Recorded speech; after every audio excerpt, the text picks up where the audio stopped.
Hi అండి, అందరికీ నమస్కారం. Welcome to our YouTube channel.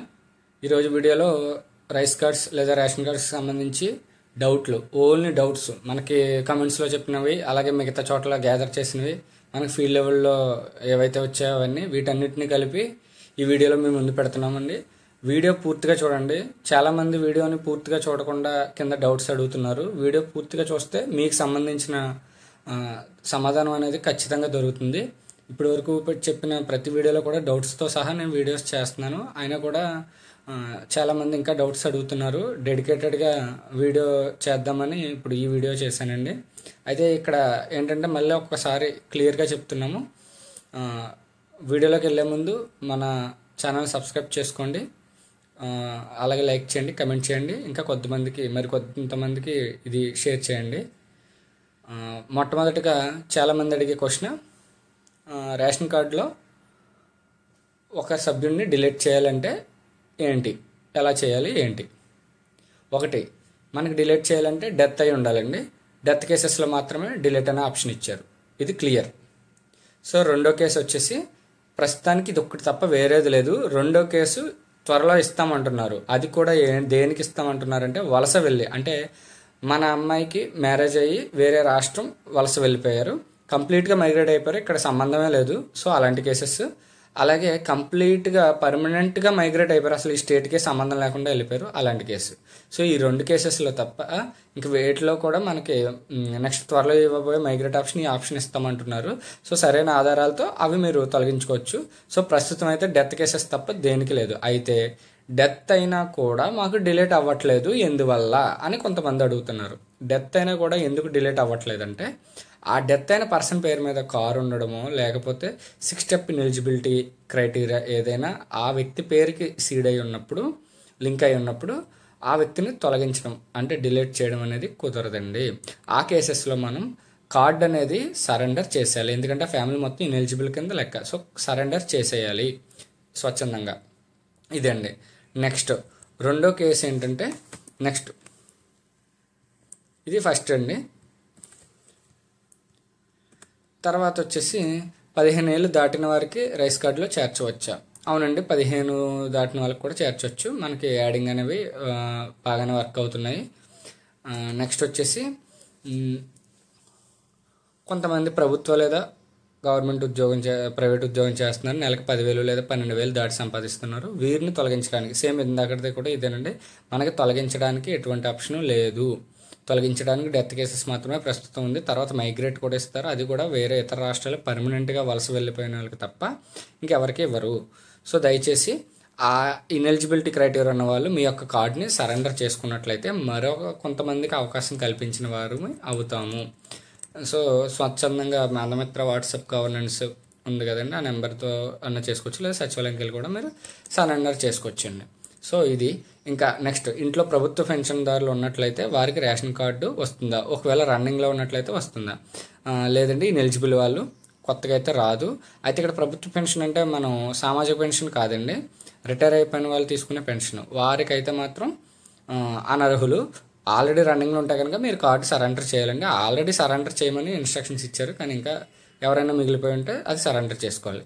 Next, ఇంకా చెప్పినట్లుగా ఇంకా మన వాళ్ళకి మేజర్గా ఏంటంటే డెత్ రాంగ్గా పర్సన్ ఉన్నారు, వారిని రాంగ్గా డెత్ అని సబ్మిట్ చేయడం వల్ల, డిక్లేర్ చేయడం వల్ల ప్రస్తుతం అది ప్రాబ్లమేటిక్ అవుతుంది.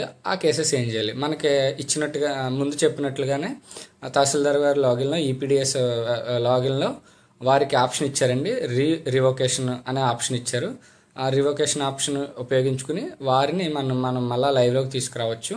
అదొకటండి. నెక్స్ట్ వచ్చేసి అలాగే రాంగ్గా మ్యాప్ అయిన వారిని అయితే ఆ రాంగ్ ఆధార్ సీడింగ్ ఆప్షన్ ద్వారా కరెక్షన్ చేసుకోవచ్చండి. నెక్స్ట్ మేజర్ ఇష్యూ ఏమొస్తుందంటే ఈకేవైసీ చేసేటప్పుడు అండి. ఈకేవైసీ చేసేటప్పుడు మేజర్గా ఇష్యూస్ వస్తున్నాయి. ఏంటంటే ఒకరికి చేస్తే సరిపోతుంది కదా, ఫార్వర్డ్ అయిపోతుంది అన్నారు. సో అది క్లియర్ అయిపోయింది ఇప్పుడు ఇష్యూ. కాకపోతే మేజర్ ఇష్యూ ఎక్కడ వస్తుందంటే, ఒక అప్లికేషన్ పెట్టేటప్పుడు అప్లికేషన్ అంటే యాడింగ్ కానీ స్ప్లిట్టింగ్ కానీ ఇవన్నీ చేసేటప్పుడు ఆల్రెడీ ఉన్న ఓల్డ్ రైస్ కార్డుకి సంబంధించి ప్రతి ఒక్క సభ్యుడికి ఈకేవైసీ జరిగి ఉండాలండి. అక్కడ మనకి ఈకేవైసీ స్టేటస్ వై అని ఉండాలి. ఏ ఒక్కరికి ఎన్న ఉన్నా వారికి తర్వాత ఈకేవైసీ చేసేటప్పుడు అప్లికేషన్ ఫార్వర్డ్ అవ్వదు. ఎందుకంటే ఆ పెండింగ్ అని చూపించేస్తుంది. సో ముందు అప్లికేషన్ పెట్టే ముందు 1-2 సార్లు చెక్ చేసుకునే పెట్టండి. ముందు వీడియోలో కూడా చెప్పాను, ఇప్పుడు మళ్ళీ చెప్తున్నాను. తర్వాత మాకు ఫార్వర్డ్ అవ్వట్లేదండి, ఈకేవైసీ అవ్వట్లేదండి అని చెప్తున్నారు. ఎందువల్ల అవ్వదంటే ముందు అది ఈకేవైసీ అవ్వకుండా చేయడానికి లేదు. సో అదొకటి చూసుకోండి. నెక్స్ట్ విడాకులు వచ్చిన వాళ్ళకి, లీగల్గా సెపరేట్ అయిపోయిన వాళ్ళకి కొత్త రేషన్ కార్డు వస్తుందా? నేను ముందు వీడియోలో కూడా చెప్పాను, వారికి కొత్త రేషన్ కార్డు తీసుకునే ఎలిజిబిలిటీ ఉన్నా ఇప్పుడు ప్రస్తుతం చేయాలంటే ఆ హౌస్ హోల్డ్ మ్యాపింగ్లో కూడా విడాకుల స్ప్లిట్టింగ్ జరిగి ఉండాలి. డివోర్స్ స్ప్లిట్టింగ్ జరిగి ఉన్నప్పుడు మాత్రం వారికి కొత్త రేషన్ కార్డు ఇవ్వాలి.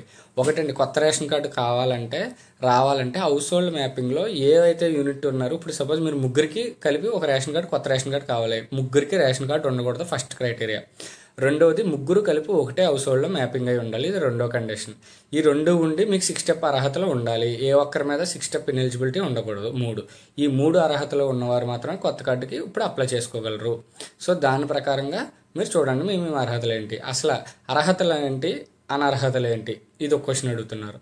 అర్హతలు అనర్హతలు ఏంటంటే ముందుగా చెప్పినట్లుగా మొట్టమొదటిసారిగా అందరూ కూడా హౌస్ హోల్డ్ మ్యాపింగ్లో జరిగి ఉండాలి.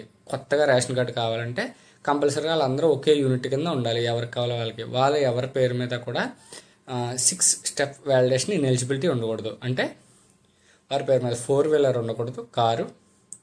అలాగే గవర్నమెంట్ ఎంప్లాయీ అయి ఉండకూడదు, లేదా గవర్నమెంట్ రిటైర్డ్ పెన్షన్ తీసుకుని ఉండకూడదు. 2, 3 ఎలక్ట్రిసిటీ బిల్ అనేది 6 మంత్స్ యావరేజ్ 300 యూనిట్లకి దాటి ఉండకూడదు. అంటే ఇప్పుడు ఒక పేరు మీద 1 మీటర్, ఇంకొకరి పేరు మీద ఇంకొక మీటర్, అలాగే మొత్తం 3 మీటర్లు అనుకుందాం. 3 కలిపిన యావరేజ్ 300 అనేది దాటకూడదండి. 6 మంత్స్కి 300 దాటకూడదు. తర్వాత 4 మాగానైతే 3 ఎకరాల లోపు ఉండాలండి అందరి పేరు మీద కలిపి. మెట్ట అయితే 10 ఎకరాల లోపు ఉండాలండి అందరి పేరు మీద కలిపి. అంటే ఒకరి పేరు మీద 1 ఎకరం, ఒకరి పేరు మీద 2 ఎకరాలు, అలా కలుపుకున్న 10 ఎకరాలు మించి ఉండకూడదండి మెట్ట భూమి. మాగానైతే 3 ఎకరాలు మించకూడదండి. ఇది 4వ క్రైటీరియా. నెక్స్ట్ 5వది వచ్చి ఇన్కమ్ ట్యాక్స్ పే అవి ఉండకూడదండి. ఎవరు కూడా ఇన్కమ్ ట్యాక్స్ రిటర్న్స్ ఫైల్ చేసి ఉండకూడదు. ఇవి 5 కేసెస్ అండి. 6వ కేసు